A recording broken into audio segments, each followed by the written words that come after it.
I'm Gail Woods from the Churches of God Holiness here in Cayman Brac, and it's good to be with you once again for another Monday Musing.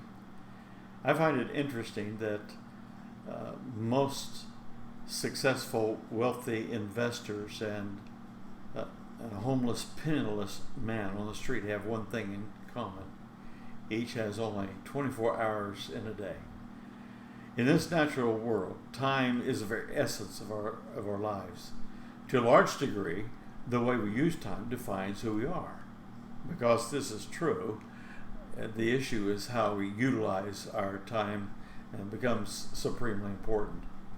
It's true that the way we utilize our money is a measuring rod for what we value most in life, but although financial stewardship is important, the way we spend our time is even more important.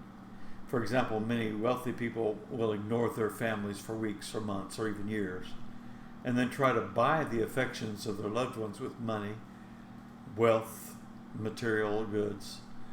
This is rarely, if ever, successful undertaking, however. It seems that no amount of money they spend can compete with spending their most precious commodity, time, on the loved ones. Time is one of our most valuable resources. Money can be replaced. Financial shortfalls can be made up in a following quarter or fiscal year, but nothing can replace time. Once it's gone forever. The good news is that Paul said we can redeem the time. The word redeem in the Greek, which is in this context, means buy back time. You may have lost time by merely wasting it or by using it on things that weren't important.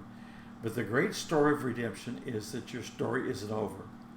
With God's help, time can be redeemed. That is, it can be bought back by personal carefulness and by stewarding what time remains. Today we live in an age of distractions.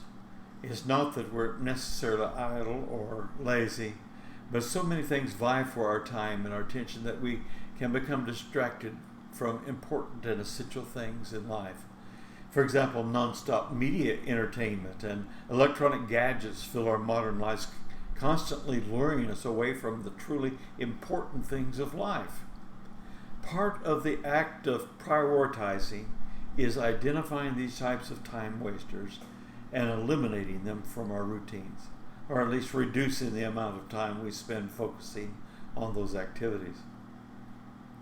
Media and gadgets are not bad or wrong in themselves necessarily, but often they take far too much of our time from matters that should be our real priorities, such as time with the Lord, time with our family, time at work, time with our friends. The key is balancing all our priorities. And that means knowing what needs to be done at what time and being able to put other things on hold that are non-essential or less important at the moment.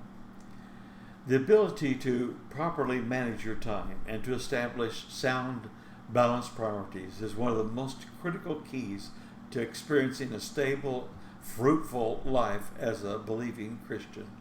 And so I encourage you today to prioritize your time by carefully identifying the things that are most essential to your life.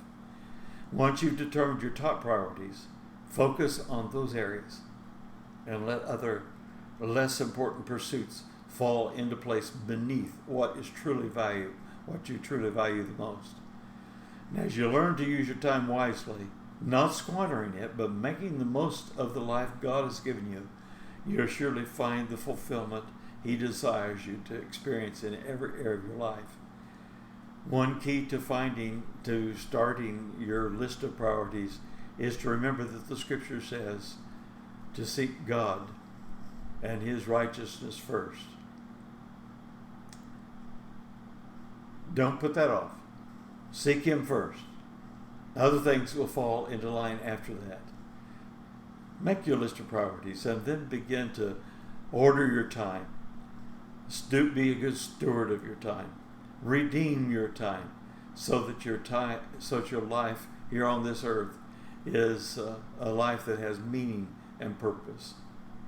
Well, it's good being with you once again, and I trust that this proves to be a good day and a good week for you, that you enjoy God's blessings throughout the week.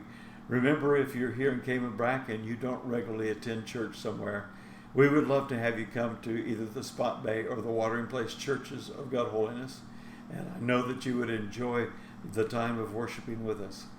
We'd love to have you in our fellowship. God bless you richly. Have a wonderful day.